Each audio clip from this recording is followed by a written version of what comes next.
না, আমি কোনো নিমন্ত্রণ পাইনি। আমাকে 2 দিন আগে খোয়াই ডিস্ট্রিক্টের প্রেসিডেন্ট, খোয়াই ডিস্ট্রিক্টের ডিএম রজত পন আমাকে ফোন করেছিলেন যে আগামী 23 তারিখে দলাইবিলে একটা ডিস্ট্রিক্ট হসপিটাল উদ্বোধন, মানে ফাউন্ডেশন স্টোন এখানে লেইং করা হচ্ছে, আপনাকে ওইখানে থাকার জন্য মানে আমরা অনুরোধ করছি, আপনি থাকতে পারবেন কিনা।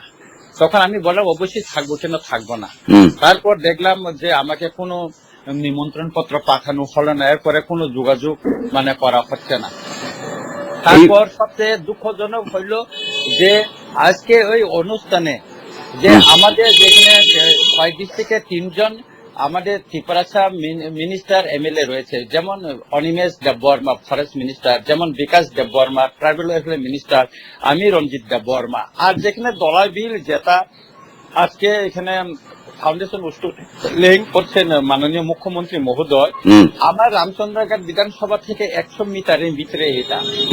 অথচ এই ডিস্ট্রিক্ট হসপিটাল ক্ষয়ে রাখার জন্য আমি সবচেয়ে বেশি করেছিলাম, এটা মানে তৎপরতা চালিয়ে এটা অনুরোধ করেছিলাম চিফ মিনিস্টারকে। ওটা কল্যাণপুরে নিয়ে যাওয়ার জন্য পিনাকি দাস চৌধুরী চেষ্টা করেছিল, কিন্তু শেষ পর্যন্ত আমরা অনেক কিছু লড়াই করে খোয়াইয়ের অন্যান্য নেতৃবৃন্দ, বিজেপি নেতৃবৃন্দ এবং সিপিএম নেতৃবৃন্দের সঙ্গে একজোট হয়ে আমরা লড়াই করে আমরা আজকে দলাবিলে রাখতে পেরেছি।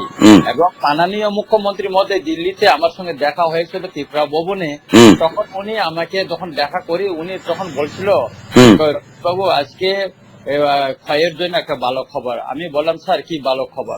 আপনার এখানে ডিস্ট্রিক্টের হসপিটালের জন্য 58 কোটি টাকা কেন্দ্র সরকার অনুমোদন দিয়েছে। অথচ আজকে আমরা এই একটা মহতি অনুষ্ঠানে আমরা মানে প্রাপ্ত হলাম আর কি। এই ব্যাপারে আপনি কি বলবেন? এই ব্যাপারে বলবো, একটা সরকারি অনুষ্ঠানে একটা কমনওয়েলথ সেন্টিমেন্ট নিয়ে প্রোগ্রাম তৈরি করাটা একটা ঠিক হয়নি, কারণ এটা খুব দুঃখজনক ঘটনা।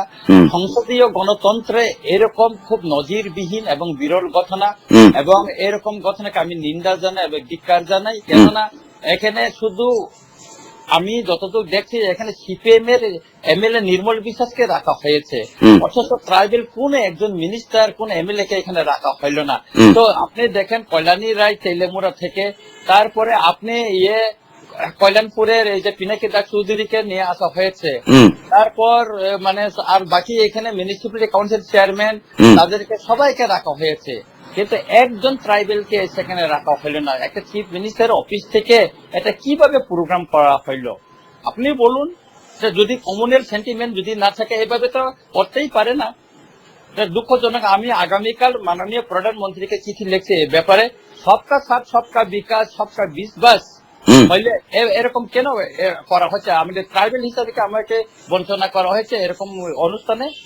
আর দ্বিতীয়ত কথা, আমরা সরকারের একটা অংশীদার, এটাও তো আমাদেরকে একটা বঞ্চনা করা হয়েছে। তো সুতরাং এই ব্যাপারে আমরা চিঠি লিখবো, এবং আমি মহারাজকে ফোন করেছিলাম এবং মহারাজকে পাইনি, উনি মনে হয় একটু নেটওয়ার্কের বাইরে। আমি মহারাজকে বিষয়টা আমি জানাইতেছি আর কি।